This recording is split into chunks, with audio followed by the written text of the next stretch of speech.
বিমানবালাকে জড়িয়ে ধরে চুমুর চেষ্টা, বাংলাদেশি গ্রেফতার।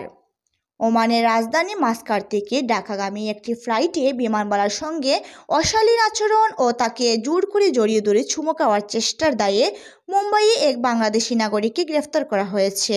খবর ইন্ডিয়া টুডের।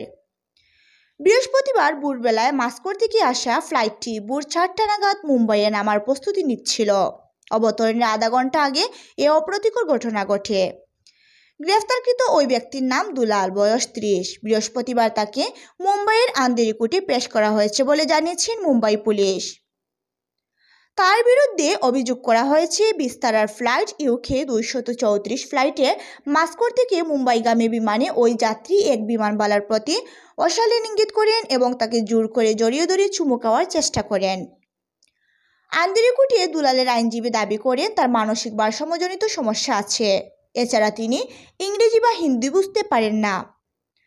মানসিক ভারসাম্যজনিত ওই ভাষাগত সমস্যার জন্য তার মক্কেলের বিরুদ্ধে মিথ্যা অভিযোগ আনা হয়েছে।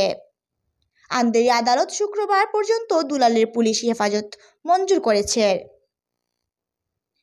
ইতিমধ্যে মুম্বাইতে বাংলাদেশি ডেপুটি হাই কমিশনের সঙ্গেও পুলিশ যোগাযোগ করেছে। তারা দুলালের জামিনের আবেদন ও আইনি সহায়তার ব্যাপারে পদক্ষেপ নিচ্ছেন বলে জানা গেছে।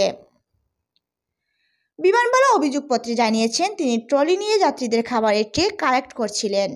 হঠাৎ তিনি খেয়াল করেন 19 আসনে বসা থাকা যাত্রী তার দিকে অশ্লীল ইঙ্গিত করেছেন। বিষয়টাকে উপেক্ষা করে তিনি ট্রলি নিয়ে এগিয়ে যেতেই ওই যাত্রী লাফ দিয়ে তার পাশে বসা আরেক যাত্রীকে টপ খেয়ে বিমানের প্যাসেজে এসে দাঁড়ান এবং তার দিকে দ্রুত এগিয়ে যান। তিনি কিছু বুঝে ওঠার আগেই ওই যাত্রী তাকে জড়িয়ে ধরেন এবং জোর করে চুমু খাওয়ার চেষ্টা করেন। বিস্তারা এয়ারলাইন্স এ ঘটনা সম্পর্কে একটি বিবৃতি দিয়েছেন। এতে তারা বলেন তাদের বিস্তারা ফ্লাইট ইউকে 234 প্লেনে এমন ঘটনা ঘটে, যেটি গত 6 সেপ্টেম্বর মাস্কাট থেকে মুম্বাইয়ের উদ্দেশ্যে উড়াল দিয়েছিল। সংস্থাটি আরও জানিয়েছেন সাধারণ যাত্রী ও নিজেদের ত্রুটির নিরাপত্তার ক্ষেত্রে তারা সবসময় জিরো টলারেন্স নীতি অবলম্বন করবে।